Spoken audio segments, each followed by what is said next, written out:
Hey everyone, this is Lior with Engel and Volkers. Hope your week is going well and you're finishing it off strong on Friday. Wanted to do another session of Ask a Realtor Friday. So today, as you can see, I'm actually in our brand new office at Newton Center. So nice little change up for us. So today, the question that I wanted to tackle was, what is the importance of contingencies and how do we use them in a real estate transaction when you're buying a property?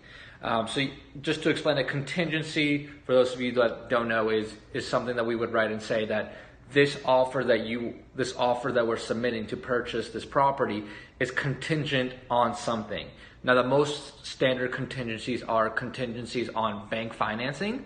So that means you want, if your bank for some reason refuses to do the loan for whatever reason, whether they don't like the asset or something's wrong with the bank, you want your money that's in escrow protected. So that's why we always put in a bank financing contingency.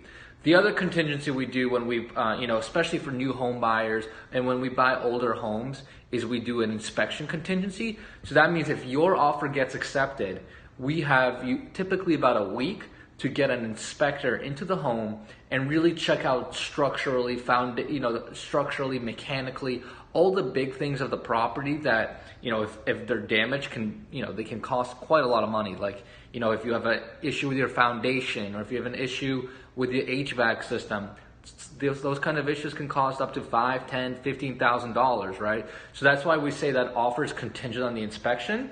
That way, once the inspection happens and we get a report of what exactly is going on with the property, if there are issues that need to be, dealt with, that's something that your realtor will use as leverage to kind of negotiate with the seller, right? And say, look, Mr. Seller, we'd be glad to pay your asking price, but the thing is, once we move into the property, we have to spend an extra $20,000 fixing the foundation or whatever. And that way, that's when you start negotiating price, terms, and all that.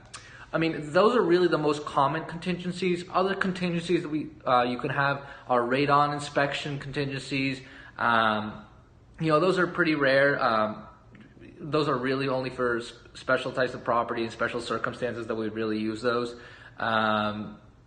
Those are really those two, the inspection contingency and the bank financing contingency, those are the ones you really see most commonly used, and those are the best methods really to protect your money in escrow once you make an offer on a property. So hopefully that makes sense. Definitely let me know if you have any questions, but otherwise I will see you next week.